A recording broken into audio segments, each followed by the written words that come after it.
Hey, it's NPR's Book of the Day. I'm Andrew Limbong. Today's interview reminded me to stop spending so much time online. If you happen to need that reminder today, well, give it a listen. It's between Here and Now's Deepa Fernandez and the writer Brit Barron, who's got a book titled Do You Still Talk to Grandma? And it's more than just a Pollyanna take on loving people who you disagree with in these divided times, but it's also a really rigorous and introspective look at what's driving our binary thinking and what we lose when we can't hold two competing thoughts in our heads and our hearts. That's coming up. Support for NPR and the following message come from LinkedIn Ads. As a B2B marketer, you know how noisy the digital ad space can be. If your message isn't targeted to the right audience, it just disappears into the noise. By using LinkedIn Ads, you can reach professionals who are more likely to find your ad relevant. Target them by job title, industry, company, and more. Get a $100 credit on your next campaign at linkedin.com/book. Terms and conditions apply. Support for NPR and the following message come from the Lemelson Foundation, dedicated to improving lives through invention, innovation, and climate action. When people have opinions we don't agree with or beliefs that we think are close-minded, it's tempting to shut them out, to cancel them. But sometimes these are people we love, siblings, parents, even old friends who you don't want to or can't cut out of your life. In her new book, Do You Still Talk to Grandma? When the problematic people in our lives are the ones we love, Brit Barron explains how to love people you disagree with without sacrificing your own ideals. Brit Barron joins us now. Brit, welcome. Hi. Good to have you. So, Brit, this is such a tricky topic that really many of us deal with. Do you think that people have become more critical and judgmental than, say, we used to be, more ready to just cut someone out, stop talking to them completely? Yeah, as I started to write the book, I looked around and realized I don't have a single person in my life who isn't struggling to hold this tension. And it felt more tense than I've ever experienced it feeling. And I do think that we have a polarization problem that is really fueled and really exacerbated by the internet and social media. You say most of us have been seduced into binary thinking. Tell me what you mean by that. I think our storytelling, the way our culture, everything tells us that the world is black and white, that there are good people, bad people, there's right, there's wrong, and that is a clean line in the sand. And that's actually extremely unhelpful when it comes to navigating human relationships, because actually most of us exist on both sides, and the people we love, it's just nuanced. And when we can't hold more than one thing as true at the same time, we have a really hard time connecting with the people we love. And maybe just to put some kind of reality to this, you open with the example of a friend of yours. She's white. She kind of becomes popular on social media, an influencer, so to speak, and she ends up making a statement that you disagreed with, that other people found racist, and all of a sudden she received a huge barrage of criticism on social media, and you were thrust into a position where people were asking you to take a stand, essentially against her. Talk me through what happened. I mean, like you said, I had this friend, and we were friends before any of sort of this success. And it was so interesting because I'm dealing with sort of the personal elements of it of, okay, yet again, I'm in an experience where I have deep love for someone and deep disappointment at the same time, and asking myself how to allow those to both coexist. But then there's a third party of feeling pressure from people I've never met on the internet to make a stand, and sort of realizing that this frenzied nature of accountability or cancel culture or these things that we want to see from people was really impacting my internal experience of this. And what I say and what I believe is two things that I know weren't my responsibility, right? To come to a rescue or to throw her under the bus. I think we kind of lose ourselves in that frenzy a lot of time because we feel pressure to align with what our group is saying, right? What the majority is saying, whoever that is. Yeah, and what I loved about your book is that it really helps a reader through, in some ways you call them competing realities, Another one that you write about is your own faith. You write, and I'm quoting you here, "Could I stand against the patriarchy, white supremacy, and the general nonsense of evangelicalism, but also find wisdom and goodness in the Christian tradition?" Brit, how did you answer that?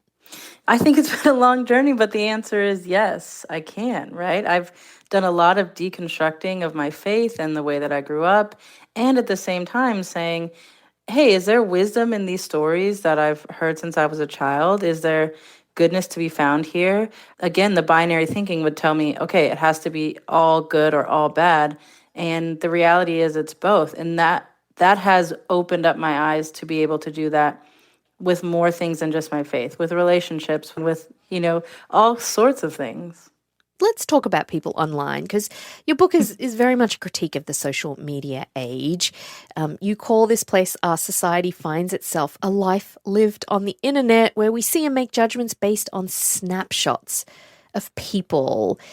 Tell me more.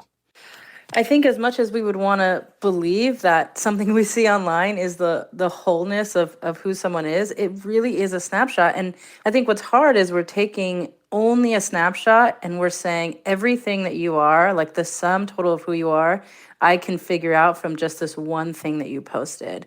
Something I like to say is that the internet is two-dimensional. It's a flat space, but our lives are three-dimensional. And so the more time we spend in that two-dimensional flat space, the more we try to transfer that onto our real lives, and it's just not possible. Let's talk about your reaction after the conviction of Minneapolis police officer Derek Chauvin for the murder of George Floyd. I found that powerful. Can you tell us what happened to you and what you learned from that?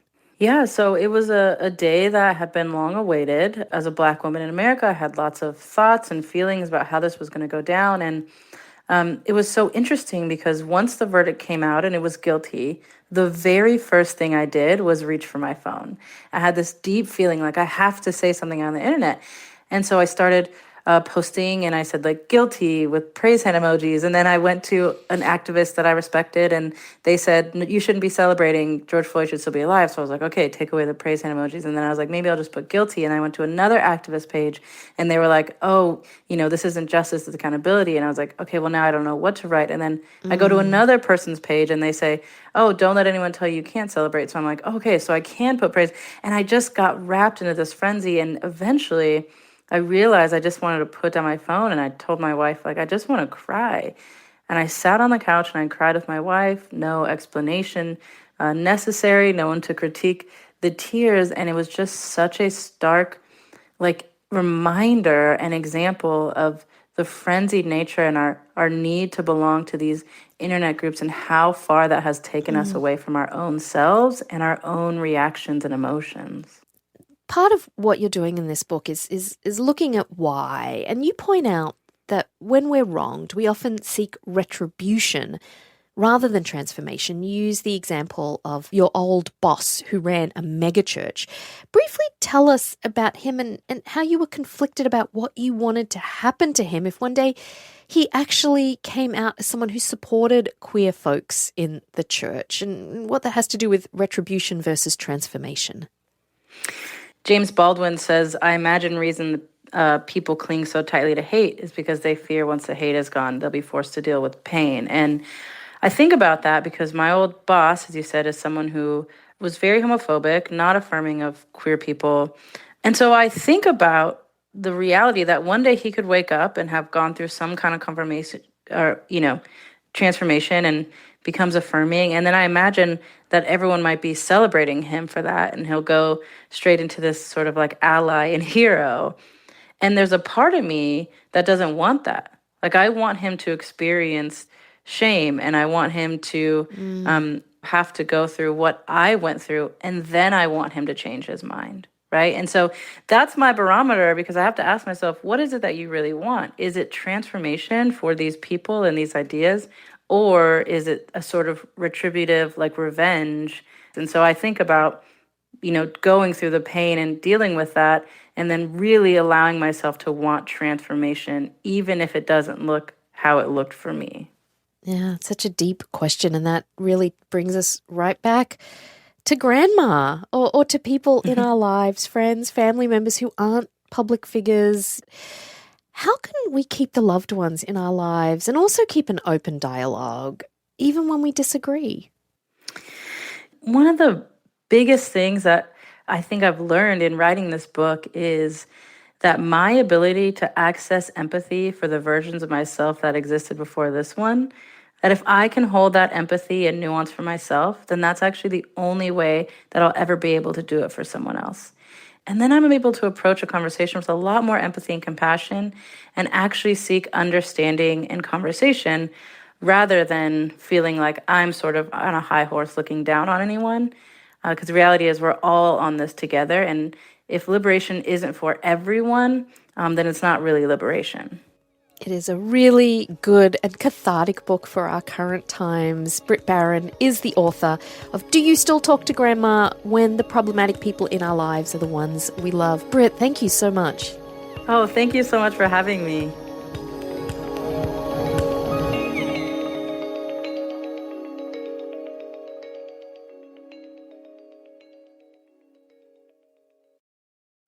This message comes from Schwab. With Schwab Investing Themes, it's easy to invest in ideas you believe in, like online music and videos, artificial intelligence, electric vehicles, and more. Schwab's research uncovers emerging trends, then their technology curates relevant stocks into over 40 themes to choose from. Schwab Investing Themes is not intended to be investment advice or a recommendation of any stock or investment strategy. Visit schwab.com/thematic investing.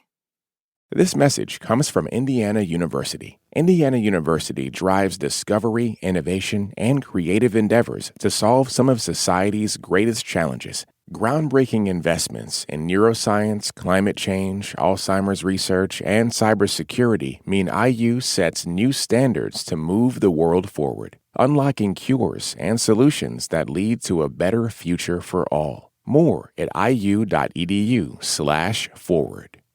Joe Biden's on his way out, and Donald Trump's on his way back.